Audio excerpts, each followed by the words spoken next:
수능 특강 7강의 내용 정리 지난 시간에 했고요. 기본 문제 풀이까지 했습니다. 오늘은 수능 특강 80쪽에 있는 실전 문제 8문제 함께 풀어보도록 하겠습니다. 자, 수능 특강 80쪽 펴시고 같이 보겠습니다. 자, 실전 문제 1번은 우리가 수업 시간에 풀었던 문제인데요. 그래도 한번 살짝만 살펴보면, 자, 개인의 이기적 충동이 사회적 충동에 의해 꺾이게 되면 그것은 사회적 충동 속으로 흡수되어서 한 인간이 자신의 공동체에 바치는 이 헌신성이 결국은 이타주의의 표현임과 동시에 변형된 이기주의의 표현이 된다. 그래서 애국심이라는 것도 절대적 전망에서 보면 한갓 이기주의의 또 다른 형태에 지나지 않는다. 누구입니까? 니부어가 되겠습니다. 니부어가 그래서 개인윤리뿐만 아니라 사회 갈등을 해결하기 위해서는 어떤 윤리가 필요하다? 사회의 윤리가 필요하다는 거죠. 그래서 기억선지 보시면 개인과 사회를 중심에 놓고 보았을 때 최고의 도덕적 이상은 이타성이다. 자, 이 선지 틀렸죠. 개인의 도덕적 이상은 이타성이지만 사회의 도덕적 이상은 뭐라고 했습니까, 여러분? 리부어는 정의라고 했습니다.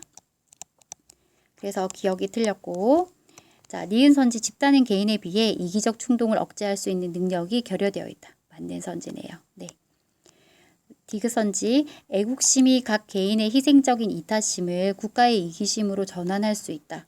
네, 여기 바로 지금 제시문에 나와 있는 내용이네요.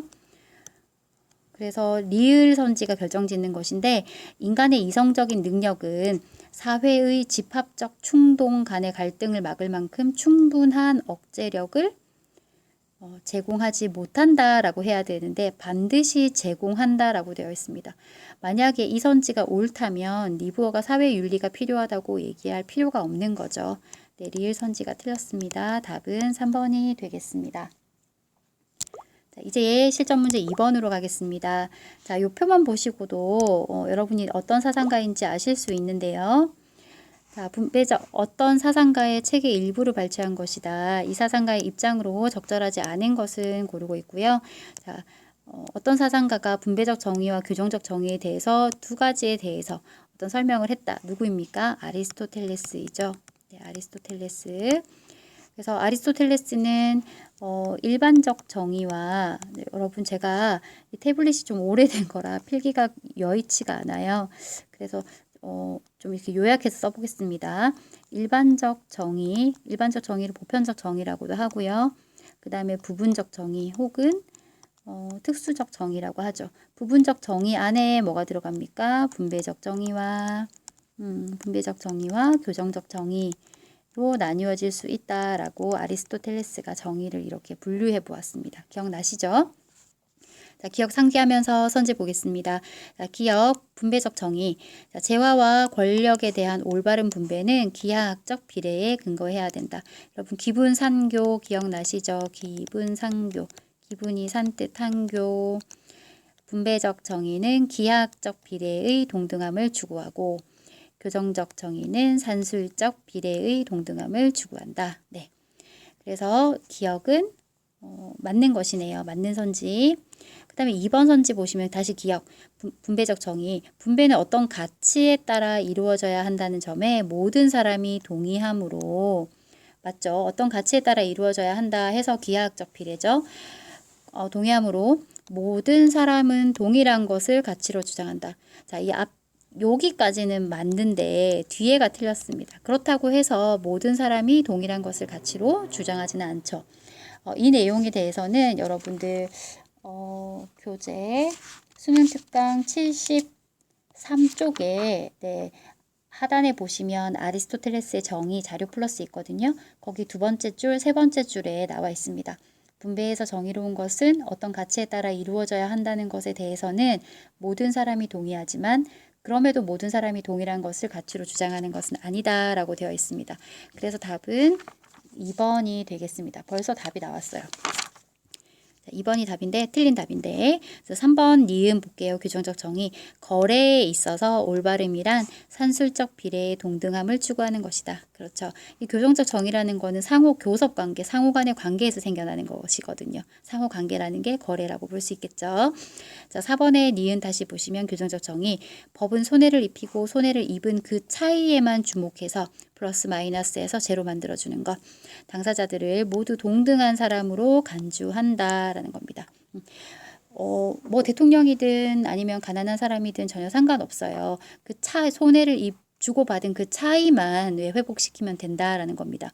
기하학적 비례, 이 분배적 정의는 다르죠. 상대방이 가지고 있는 가치에 따라서 서로 다르게 그 가치에 비례하게 제공해야 된다, 분배해야 된다라고 하기 때문에 산술적 비례랑 기하학적 비례가 다른 것입니다. 이제 5번 보시면 기하학적 니은, 분배적 정의와 규정적 정의에서 동등함은 정의로운 것이고 동등하지 않음은 부정한 것이다. 부정의한 것이다. 네, 둘 다 이 분배적 정의도 기하학적 비례의 동등함을 추구하고요. 교정적 정의도 산술적 비례의 동등함을 추구하는 거죠. 네, 이해되시죠? 답은 2번이 되겠습니다. 자, 이제 3번 가겠습니다. 3번에 다음을 주장한 사상가의 입장에서 사례 속 A에게 내릴 수 있는 평가로 가장 적절한 것은 다음 사상가 누구인가? 재산 소유 민주주의는 누구예요? 벌써 롤스라는 것을 알 수 있네요. 그래서 롤스에 중요한 내용이 담겨 있습니다. 여러분 한번 꼭 읽어보시고요. 자, 이 롤스의 관점에서 소수가 경제와 정치적 삶을 통제하지 못하도록 상속세율을 높이고 그러니까 세금을 높이고 빈곤으로 충분한 교육과 훈련을 받지 못하고 있는 사람들에게 공정한 기회의 균등을 보장할 수 있는 정책을 시행해야겠어. 자, 이 상속세율을 높인다는 거는 차등의 원칙인 거죠. 더 많이 상속받고 싶으면 차등의 원칙 뭡니까? 최소 수혜자에게 혹은 모든 사람에게 최대 이익이 될 때에만 그로부터 너는 이익을 얻을 수 있어. 네. 그래서 이 소수 가진 사람들이 운이 좋은 사람들이 경제와 정치적 삶을 통제하지 못하도록 세금도 높이고 그 다음에 이런 그 교육과 훈련을 받지 못하고 있는 사람들에게 기회를 더 줘야 된다. 공정한 기회를. 그래서 이런 입장, 요 사람이 롤스는 아니고요. 이 내용이 다음을 주장한 사상가가 롤스죠. 자, 이 롤스가 이 말을 하고 있는 A를 평가하는 거죠. 자, 1번 개인의 선택으로 재화가 분배되지 않기에 부정의하다. 전혀 그렇게 할 말 아니네요. 정책이 사유재산을 소유할 권리, 사유재산을 소유할 권리를 침해함으로 부정의하다. 자, 지금 A라는 사람은 사유재산을 소유할 권리를 침해하는 게 아니고 사유재산을 소유할 권리는 여러분 사유재산 소유권, 사유재산권은 기본권이거든요. 그게 아니라 차등의 원칙은 사유재산권이 아니라 사회경제적 불평등이 허용되는 사회경제적 불평등을 완화하기 위한 어떤 정책을 펴려고 하는 거죠. 그래서 2번은 아니다. 3번 직위와 직책이 모든 사람들에게 균등, 여러분 균등이라는 건 n분의 1이거든요. 똑같이 분배될 것이므로 정의롭다. 모든 사람들에게 똑같이 주는 게 아니라 그 기회를 못 가진 사람들한테는 그 기회를 더 열어주는 것이 공정한 기회의 균등이 되겠습니다. 그래서 이것도 틀리다고 보고요. 4번 정책이 다수결의 원리에 따라 채택된 정의의 원칙에 부합됨으로 정의롭다라고 되어 있는데요. 롤스의 정의의 원칙은 다수결의 원리가 아니라 만장일치에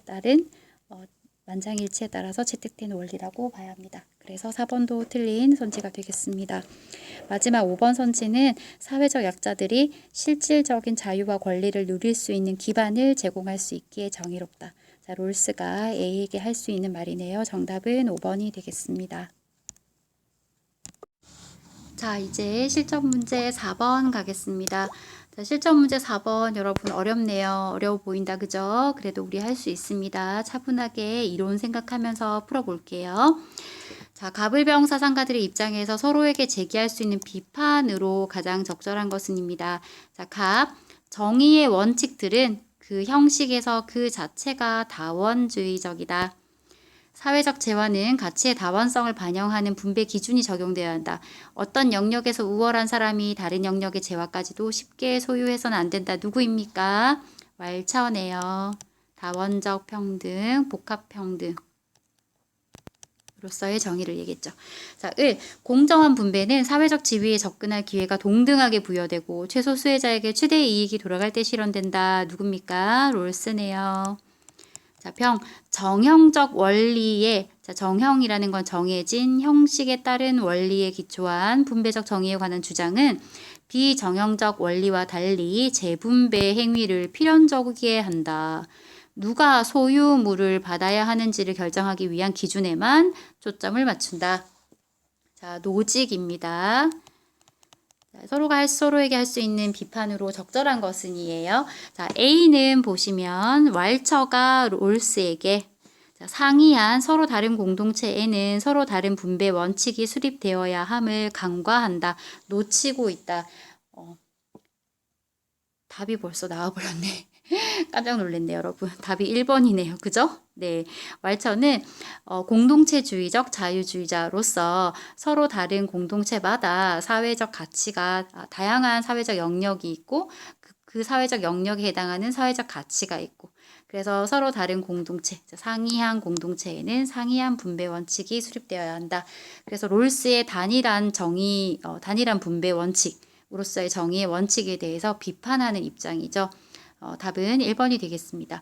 자, 2번부터 5번이 왜 틀렸는지 볼게요. B와 D는 롤스가 왈처와 노직에게 할 수 있는 비판입니다. 자, 비판이 들어가야 되는데 분배 절차의 공정성으로 분배 결과의 정의가 보장됨을 간과한다. 자, 노직도 절차적 정의관에 동의하기 때문에 왈처한테만 할 수 있는 말이죠. D가 들어가면 안 되는 거죠. 자, 3번 선지 C 보겠습니다. 노직이 롤스에게 국가는 사유재산을 소유할 권리는 여러분 기본권에 해당합니다. 롤스 역시 사유재산을 소유할 권리는 모두가 평등하게 누려야 한다라고 제1원칙에서 얘기한 바 있습니다. 그 다음에 인신의 자유를 신체적 자유 를 존중해야 함을 간과한다. 전혀 간과하고 있지 않아요. 롤스도 인간의 기본권이 가장 소중하다라고 얘기했습니다. 그래서 틀렸고 4번의 C와 E인데 노직이 롤스와 왈처에게 각 개인은 자기 노동으로 취득한 모든 재화에 대한 소유 권리를 지님을 간과한다. 노직 역시 노직의 정의의 원칙 취득 그 다음에 이전 양도 그리고 교정의 원칙인데요. 자, 최초 취득의 원칙을 봤을 때 각 개인은 자기 노동으로 취득한 것에 대해서 정당한 소유 권리를 지니지만 단서가 있었죠. 이 모든 재화가 아니라 로크적 단서를 충족시키는 경우에 한해서만 뭡니까? 내 노동으로 무엇인가를 취득하게 됐을 때 타인의 처지를 악화시키지 않아야 한다라는 조건이 있는 거죠. 그래서 이렇게 말을 할 수가 없다는 겁니다. 자, 5번 선지 보시면 2인데요. 노직이 왈처에게 하는 비판입니다. 돈과 상품은 시장에서 자유교환의 원리에 따라 분배해야 함을 간과한다. 간과하지 않죠. 돈과 상품이라는 것은 경제적 영역에서 이러한 사회적 가치들은 시장에서 자유교환의 원리에 따라 분배해야죠. 네. 자유주의자입니다. 왈처도. 그래서 동의한다. 근데 간과 놓치고 있지 않다라고 해서 답은 1번이 되겠습니다.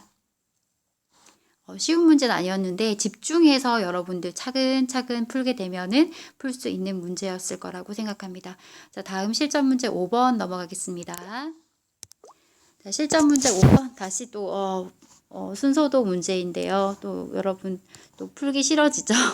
자, 집중력을 가지고 한번 같이 보겠습니다. 자, 개개인의 행복은 사회 전체의 행복으로 연결된다. 무슨 주의자입니까? 네, 공리주의네요. 그래서 구성원들의 이익을 평등하게 고려해서 사회 전체의 이익을 최대화해야 해. 해서 벤담, 공리주의자. 네. 그 다음에 모든 사람은 사회의 기본 구조 내에 허용될 수 있는 불평등으로부터 이익을 얻어야 된다. 차등의 원칙은 상호 이익의 원칙이다. 롤스네요. 분배에서의 정의의 소유 권리론은 역사적이다. 이 현재 상태의 분배가 정의로운가는 이 분배가 어떻게 이루어졌는지에 달려있다. 이 시간적 흐름, 역사적 원리. 그래서 노직이 되겠습니다. 자, A인데요. A는 벤담만 예하고 롤스와 노직은 아니요 해야 되는 질문이 들어와야 됩니다. 자, 정의로운 분배의 결과를 규정하는 분배 방식을 채택해야 하는가? 정의로운 분배의 결과가 어때야 한다라고 규정하는 분배 방식을 채택해야 하는가입니다. 먼저 벤담은 여러분 정의로운 분배의 결과를 이렇게 규정해야 돼 라고 하는 분배 방식을 채택해야 하나요? 벤담은 맞습니다, 여러분. 무슨 말이냐? 벤담이 생각할 때 정의로운 분배의 결과를 규정하는 분배 방식은 어떤 방식이다? 최대 다수의 최대 행복을 추구하는 방식인 거죠. 공리의 원리를 충족시키면 그 분배 방식이 정의로운 분배의 결과를 가져온다라고 보는 겁니다. 그래서 벤담은 예고, 롤스는 아니고요. 로직도 아닙니다. 롤스와 노직은 결과를 규정하지 않아요. 과정이 공정하면 결과도 공정하다고 보기 때문에. 이해되시죠? 그래서 답은 지금 기억선지가 맞는 겁니다. 그 다음에 니은, 비인데요. 롤스는 예, 노직은 아니요 해야 될 질문입니다. 경제적 불평등은 구성원 모두에게 이익이 될 때만 정당화되는가? 롤스는 예고요. 노직은 아니죠. 노직은 경제적 불평등이 취득 이전 양도, 그다음 교정의 원칙에 의해서 그러니까 소유권이 생겼다면 그의 소유권은 정당하다라고 보는 거니까요. 그래서 그 상태가 그러니까 현재의 소유 상태가 경제적으로 불평등하다고 해도 그 소유 권리가 정당하다면 정당하게 취득된 것이라면 절대적인 권리이다라고 봅니다. 그래서 니은 선지도 맞는 선지. 자, 답은 리을이 결정하네요. 디귿은 틀린 거다, 그치? 그래도 한번 봅시다. 디귿은 C인데요. 롤스의 입장입니다. 최소 수혜자들의 경제적 이익을 위해서 다수의 기본적 자유가 침해되는 것은 정당한가? 아닙니다. 기본적 자유가 언제나 어떠한 경제적 이익보다도 우선시 되기 때문에 절대로 롤스가 디귿에 동의하지 않는다. 자, 리을 선지가 결정하는데요. D, 노직의 관점. 타고난 능력을 기준으로 재화를 분배하는 방식이 부정의할 수 있는가? 부정의할 수 있는가인데요. 타고난 능력을 기준으로 라고 되어 있습니다. 노직은 어떤 것을 기준으로 해서 재화를 분배하는 방식은 부정의하다고 봤어요. 정의롭지 않다고 개인의 소유권을 침해할 수 있다라고 봤다는 겁니다. 이해되시죠? 타고난 능력을 기준으로 이거는 뭐예요? 노직에게 있어서 정형적, 네, 정형적이죠. 정해진 형식에 따른 분배다라고 볼 수 있는 거죠. 네, 그래서 부정의할 수 있다라고 해서 리을도 맞아서 답은 4번이 되겠습니다. 자, 이제 실전 문제 6번으로 가겠습니다. 갑을 사상가들의 입장으로 적절한 것만을 있는 대로 고른 것은 갑. 정의로운 국가에서 천부적으로 유리한 자는 더 불운한 자의 복지를 개선해 준다는 조건 아래서만 천부적으로 유리한 자들은 그들의 행운으로부터 이득을 얻을 수 있다. 사회 경제적 불평등은 최소 수혜자에게 최대 이익이 될 때 혹은 모든 사람들에게 이익이 될 때 허용될 수 있다라고 해서 차등의 원칙에 대한 내용이네요. 갑 누굽니까? 롤스. 자, 을은 자본주의에서 노동은 자아를 실현하는 활동이 아니라 생계를 위한 강제적인 활동이 된다. 따라서 자본주의의 사적 소유를 없애고 공동 생산, 공동 분배하는 사회, 어떤 사회? 공산 사회를 건설해야 한다. 누굽니까? 네, 마르크스네요. 그래서 기억, 갑, 롤스, 천부적 재능 분포의 우연성 그 자체를 부정의로 간주해서는 안 된다. 네, 롤스도 천부적 재능 분포의 우연성은 그냥 우연한 그 사실로 받아들입니다. 그 자체가 부정의한 것은 아니에요. 다만 그 천부적 재능 분포의 그 우연성으로부터 자기 자신만 막대한 이익을 얻으려고 하는 것, 그런 것들이 부정이다라고 보는 거죠. 그래서 기억선지, 맞는 선지. 니은, 을, 마르크스인데요. 이상적인 분배가 실현되려면 마르크스의 이상적인 분배는 어떤 분배입니까? 필요에 따른 분배죠. 자, 이렇게 실현되려면 생산수단의 배타적, 자, 배타적이라는 건 독점적이라는 거예요. 누군가가 생산 수단을 배타적으로 소유하는 것을 폐지해야 한다. 맞아요, 들려요, 여러분. 맞는 선지죠. 자, 공산사회에서는 능력에 따라 일하고 필요에 따라 분배하는 사회인데 이 사회에서는 생산 수단을 사유재산으로 가지는 것이 아니라 어떻게 한다? 공유하는 거죠. 사회가 공유하는 생산수단을 공유하는 사회가 공산사회가 되겠습니다. 그래서 개인이 가지고 있는 배타적 소유권 폐지해야 한다가 맞습니다. 자, 디귿 을인데요. 마르크스. 능력에 따라 일하고 필요에 따라 분배받는 사회. 자, 이러한 공산사회가 나타나면 계급 착취의 역사는 종식된다. 야, 이 선지 굉장히 어려운 선지네. 자, 계급 착취의 역사는 종식된다. 자, 계급 착취, 자본가에 의해서 노동자가 착취되는 그러한 역사는 종식된다라고 보는 겁니다. 네, 그래서 공산사회로 가자라고 하는 거죠.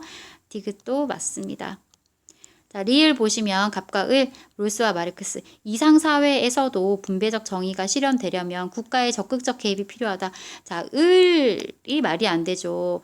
을이 주장하는 마르크스가 주장하는 이상사회는 세계가 없거든요. 뭐가 없습니까? 사유재산 없고 국가 없고 계급도 존재하지 않는 사회거든요. 국가가 존재하지 않는데 어떻게 적극적 개입을 하겠어요? 그쵸? 그래서 리을은 틀렸다라고 합니다. 자, 답은 4번이 되겠습니다. 이제 얼마 안 남았습니다. 여러분 두 문제 남았는데 힘내세요. 자, 7번입니다. 7번. 갑을병 사상가들의 입장을 AD로 표현할 때 적절한 진술. 자, 이제 교정적 정의네요. 법정에서는 오직 접시 저울에서와 같은 동등성의 원리에 따라 누굽니까? 벌써 칸트인 줄 알 수 있어야 돼요. 칸트구나. 동등성의 원리에 따라 혹은 동해 보복의 원칙, 보복법에 따라 이렇게 할 수 있겠죠. 자, 형벌의 질과 양을 결정할 수 있다. 범법자에 대한 처벌은 정언명령으로 주어진다. 무조건이라는 거죠. 무조건 명령. 네. 자, 벌써 정언명령이라는 힌트도 좋습니다. 칸트구나. 자, 을 보시면 살인자가 되면 죽을 것이라고 약속하는 것은 다른 살인자에게 희생되지 않기 위해서이다. 살인자가 되면 내 목숨을 내놓겠다라고 약속했다는 거예요. 누가요? 우리가요. 사회계약을 통해서. 그래서 우리는 이 계약을 통해 자신의 생명을 처분한다기보다 오로지 생명을 보존하기 위해서 사회계약이란 걸 했거든요. 자, 루소입니다. 사회계약론적 관점에서 생명 박탈권을 시민이 국가에 양도했다라고 보는 거죠. 자, 인간이 자신을 죽일 권리가 없는 이상 자신의 생명권을 타인이나 일반 사회에 양도할 수 없다. 라고 해서 베카리아입니다. 자, 이들의 사형에 대한 관점 여러분들 알고 계시죠? 자, 칸트 찬성, 루소 찬성, 베카리아 반대. 그렇죠? 자, 이제 보겠습니다. 기억선지. 자, A입니다. 칸트만의 주장. 자, 사형은 살인자를 사회 구성원이 아닌 적으로 간주하는 정당한 형벌이다. 사형은 살인자를 사회 구성원이 아닌 적으로 간주하는 이거 누구입니까? 네, 루소에 해당하는 선지네요. 그래서 기억은 틀렸습니다. 자, 니은 B인데요. 루소와 칸트 공동의 부분. 자, 여러분 이거 선지 보시지 않아도 공부를 하셨으면 아셔야 돼요. 공통된 부분 뭡니까? 사형이라는 것은 형벌 집행은 공적 정의를 실현하는 것이다. 공적 정의에 부합하는 것이다. 라고 표현할 수 있겠죠. 살인자에게 사형을 부과하는 것은 공적 정의 실현에 부합한다. 네, 두 사람 공통적인 얘기. 자, C는 베카리아와 칸트인데요.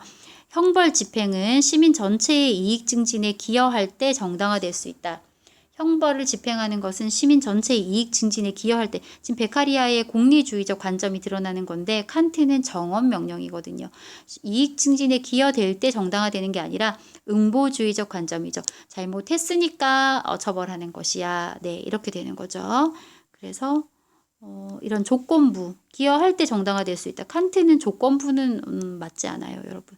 자, 디귿도 제껴주겠습니다. 답이 이렇게 나왔는데 리을을 맞는데 같이 볼게요. D. 세 사람 공통적인 거. 범죄자에 대한 처벌이 사회계약에 포함될 수 있다. 네, 이거는 다 공통적인 관점이라고 보시면 되겠어요. 자, 이 선지를 여러분 모르셔도 지금 이미 소거법으로 다 풀렸습니다. 이해되시죠? 네. 이제 마지막 문제로 가겠습니다. 자, 8번 문제인데요. 갑을사상가들의 입장에 대한 설명으로 옳지 않은 것은입니다. 옳지 않은 것은 자, 갑, 사형을 대체한 종신노역형만으로도 가장 완강한 자의 마음을 억제하기에 충분한 정도의 엄격성을 지니고 있다. 종신노역형은 사형 이상의 확실한 효과를 가져온다. 베카리아네요. 사형제도에 반대하고 있습니다. 모든 형벌은 그 자체로 악이다. 자, 이런 얘기 사실 베카리아도 동의하는데 공리의 원리에 의할 때 만일 형벌이 허용되어야 한다면 오직 더 큰 악을 없애는 것을 보장할 때에만 허용되어야 한다. 벤담이네요. 벤담. 자, 여러분 선지 안 보셔도 베카리아와 벤담의 공통점 뭡니까? 공리주의적 기반을 가지고 있다. 공리주의적 관점을 가지고 있다. 그 다음에 그래서 형벌이나 처벌의 목적을 동일하게 보죠. 일반 시민에 대한 범죄 예방, 본보기를 보임으로써 두 번째는 특정한 특수한 범죄를 저지른 범죄자를 교화시킴으로써 이 두 가지를 통해서 사회의 이익을 가지고 올 수 있어야 한다라고 보는 겁니다. 이 두 사람의 차이점은 뭐가 있습니까? 베카리아는 사형제도에 대해서 철저하게 반대하는 거죠. 그것은 효용성이 떨어진다. 무엇보다 종신노역형이 더 범죄 예방 효과가 크다. 네. 라고 하는 것이고 벤담은 그때그때 달라요. 네, 그때그때 달라요. 사형 집행하는 게 더 이익이 되면 집행하고 집행하는 게 도움이 안 될 때면 살인자라도 사형하지 않을 수 있다라고 보는 게 벤담의 관점입니다. 자, 이제 옳지 않은 것은 찾을 텐데요. 1번 선지 갑은 베카리아는 국가가 시민의 생명을 박탈할 권리를 지닌다고 보죠, 여러분. 생명 박탈권을 양도받았다고 봅니다. 사회계약을 통해서. 자, 답이 벌써 1번이 나와버렸네요. 갑은 국가가 시민의 생명을 박탈할 권리를 지니지 않는다고 본다. 네. 그 다음에 2번 선지 갑은 베카리아는 형벌의 강도가 아니라 지속성이 인간의 의식에 더 크게 영향을 미친다고 본다. 그렇죠. 강도보다 지속성. 그래서 사형보다 종신노역형이 더 크게 영향을 미친다. 효과가 있다라고 보는 거죠. 자, 2번 선지 맞네요. 3번 벤담은 형벌로 초래되는 해악이 벌은 고통을 유발하기 때문에 악이죠. 악. 형벌로 초래되는 해악이 형벌을 통해 예방될 해악보다 커서는 안 된다고 본다. 당연한 말이죠. 자, 4번 벤담은 베카리아와 달리 범죄자를 처벌하는 것보다 범죄를 예방하는 것이 형벌의 목적이라고 본다. 이 두 사람이 동일합니다. 범죄자를 처벌하는 게 중요한 게 아니라 이 범죄를 예방하는 것이 결국 형벌의 목적이다. 라고 보죠. 범죄를 예방하는 게 사회적 이익이 된다고 보니까요. 범죄자를 잘못했으니까 그냥 처벌하는 것이다. 처벌 그 자체의 목적을 둔 건 응보주의적 관점입니다. 그럼 답이 4번인데? 답이 4번인데 1번 선지를 제가 다시 볼게요, 여러분. 죄송합니다. 자, 1번 갑은 국가가 시민의 생명을 박탈할 권리를 지니지 죄송합니다. 네. 갑은 지금 베카리아이기 때문에 지니지 않는다고 보죠. 국가가 시민의 생명을 박탈할 권리를 제가 착각했습니다. 여러분 루소라고 착각했네요. 죄송합니다. 맞죠. 베카리아는 지니지 않는다고 보죠. 네. 루소에 반대해서. 답은 4번이 맞네요. 두 사람 다 범죄자를 처벌하는 것보다 예방이 더 범죄를 예방하는 것이 사회적 이익이 된다라고 보기 때문에 예방하는 것이 형벌의 목적이라고 봅니다. 자, 5번은 갑과 을은 벤담과 베카리아는 형벌이 공리주의 관점에 근거해 시행되어야 한다고 본다. 이거 맞는 선지죠. 두 사람 다 공리주의적 관점 가지고 있습니다. 그래서 옳지 않은 것은 답은 4번이 되겠습니다. 자, 여기까지 여러분 실전 문제 한번 풀어봤는데요. 모두들 수고 많으셨습니다. 제가 6강과 7강, 특히 7강의 내용이 굉장히 많은데 여러분들 이제 수업 시간 안에 다 충분하게 이렇게 좀 여유 있게 수업하지 못하고 바쁘게 이렇게 지나가서 선생님 마음이 좀 편치 않은데요. 이렇게 영상을 통해서라도 여러분들께서 또 부족한 부분 다 채우시고 모두들 중간고사 잘 치르시기를 선생님이 기도하겠습니다. 네, 감사합니다, 여러분. 학교에서 만납시다.